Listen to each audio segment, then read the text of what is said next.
Alright, so I'm back at it in the garage, doing some work on the table saw, taking off that homemade base that it came with, so I can put this base on, give it a lower center of gravity, gets it closer to the floor and less height because I'm not that tall. But to do so, got to use the tools we got, right? Let's pick it with the forklift, unbolt that base, and put the new one on.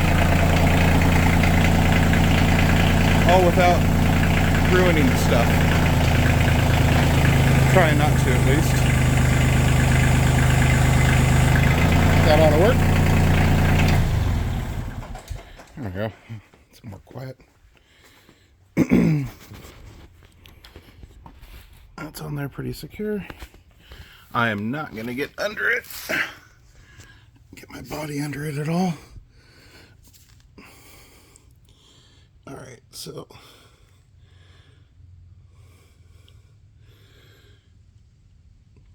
just take that off. So here's the base that I'm putting in. So when I saw this online, all I saw was basically that picture. Couldn't really get a good idea of the durability or the construction, whether it was good or not, but dang. I thought these pieces would be aluminum, but they're not. They're steeled. Steel, not steeled. Yeah, they're steeled wheels. Got swivel casters, hardware kit, a couple fixed wheels. Yeah, this will be nice. I've been buying Grizzly stuff. I mean, they're not top of the line, but good enough for me. So now I just gotta put this together and put it under there. Alright, let's take a quick look at these casters. Looks like pretty durable. Ball bearings, sealed bearings. Cast steel rims with a rubber tire. They feel pretty good. Yeah. I don't know if they're sealed, but they're bearings. Cool. Happy. Here we go. We got the base on. It's lower. It's a better working height for me. I think I need to adjust these little rubber feet a little bit more sturdy. Yeah, I might be off a little bit. Unlatch that. Unlatch that.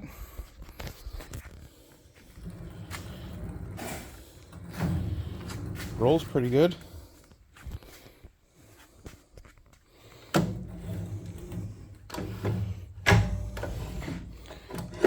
Cool. Nice. Back onto the CNC, the Onefinity. I've been taking my time. Haven't got the spoil board cut or put on yet, mainly because there was a recall right from the factory. These closed loop servo motors or stepper motors were manufactured missing a resistor, and said resistor is in this pack. Well, there's 5 of them. 4. 1, 2, 3, 4. Yeah, 4 of them. So I got to put the resistors in. Without those, they were throwing some alarms on the motors, and they advised not to use the machine until the fix was sent out and installed. So that's why I've been taking my time. I did get the spindle installed. It is temporarily wired up here. Here's the VFD. Nice and dusty. Put a cover over it. And it is hooked up to 220. And right now, I've got that just on this breaker right here. Turn that on.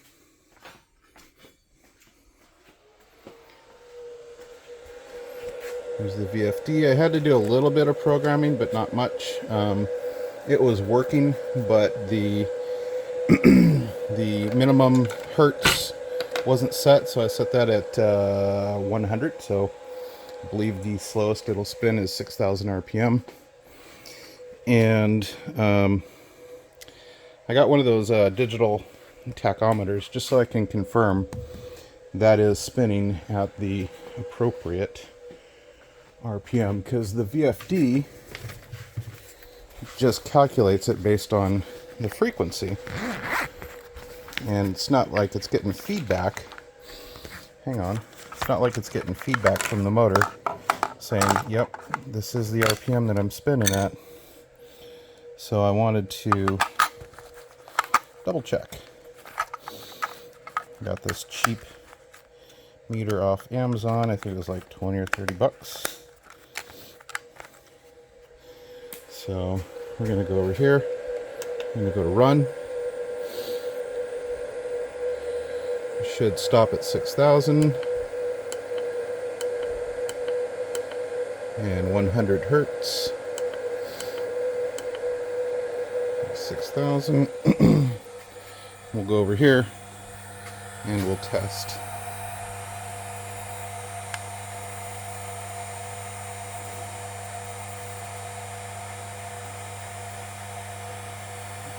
Am I in the right spot? There we go. 5,985. I think that's pretty darn close. Don't know if this is off or that's off. I think at those numbers it doesn't really matter. And then we're going to crank this all the way up to 400 hertz, which will be 24,000 RPM.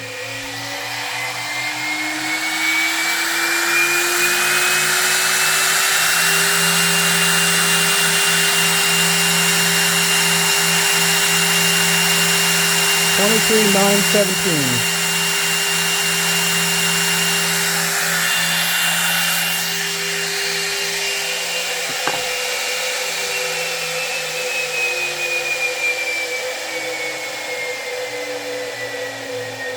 Go down to 13.5. I think my sticker's coming off. 13.510.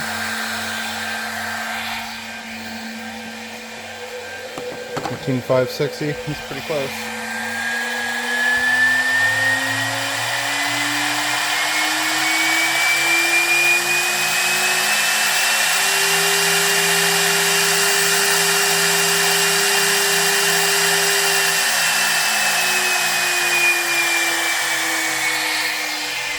And we'll hit stop. So I'm going to wire this up to the Masso controller so it will control forward, reverse, start, well, probably just forward, start, stop, forward, RPM. And that's a pretty easy thing to do. It's just, I think it's like 4 or 5 wires, maybe 6. And it's pretty simple to set the programming in there to tell it to take its commands from something other than this control panel. I already know that this works with the Masso because this VFD is actually the very same one that they used in their how-to guide. So that makes it pretty easy. And of course, I need to wire up a emergency stop switch for that, rather than having to hit the breaker to turn it off.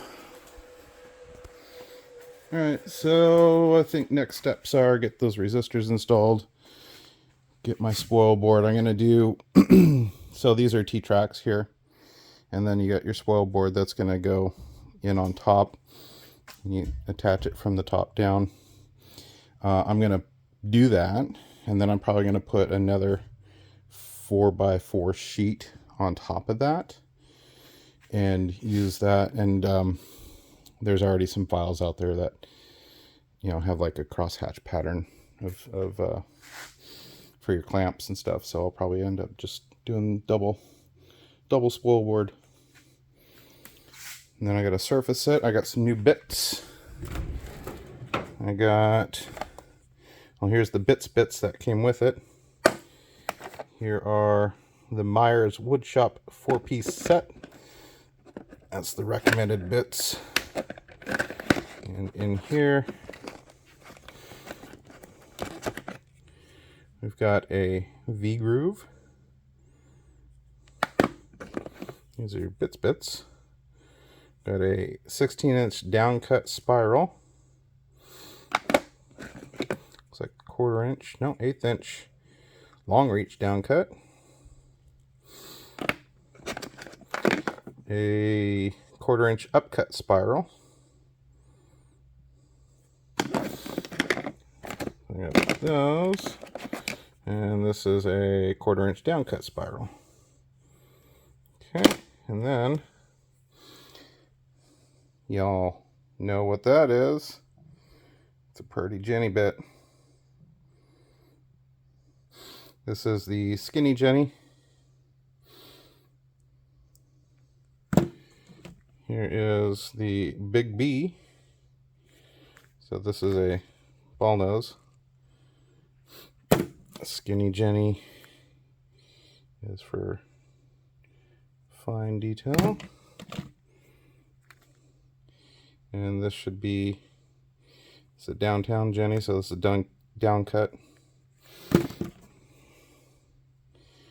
And the Slim Jen.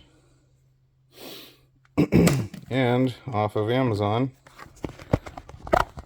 I have no idea if this is going to be good or bad or what, but this is the surfacing bit that I got. It's got 4, are those carbide or high-speed steel?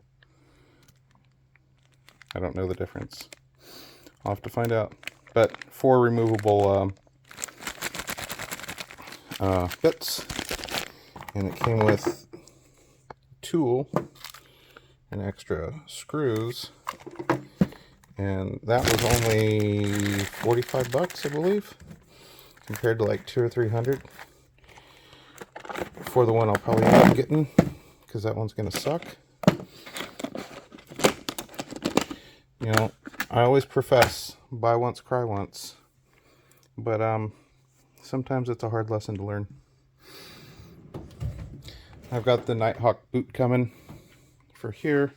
I'm not going to use the socket. This goes here. These little feet, wherever they went, go onto here, go there, and then this goes up and down. I'm just going to put the Nighthawk on there. I don't know. I mean, I probably shouldn't have bought that because it didn't come with it. And we got to get our dust collection hooked up. I previously had dust collection in here with all my old hardware. I had a much smaller CNC. I think it was maybe 30 by 20, no, 18 by 24, tiny little guy. And then I had my laser over there. And then I had a dust collector, just a couple bags, nothing fancy. So I still have my old tubing over here. So I'll plumb this back in, probably flip that around, use that blast gate for here, 4-inch hose, and then so I know that's backwards. It needs to go the other way.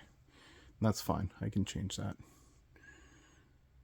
And then, yeah, I think I'll probably keep that one over there. That top one's capped off, but that I used for the joiner and the table saw, and I'll just continue to do that. It worked fine.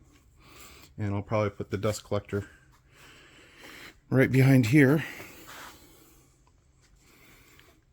And plumb it all in. Should I plumb it into just that? Because that's the way I had it before, and it seemed to work. It's a lot of turns. I don't like that turn right there. That's not very good. Maybe if I just go from that pipe there straight down and then do a flex hose to the CNC and the pickup right there into the dust collector. And then all I need is 2 boss gates, one there, one there. Yeah, I might reconfigure that. Although I did probably glue that, but that's okay. I can get it apart. That is sewer pipe. Works really good. It's cheap, and it works really good. That is it for now.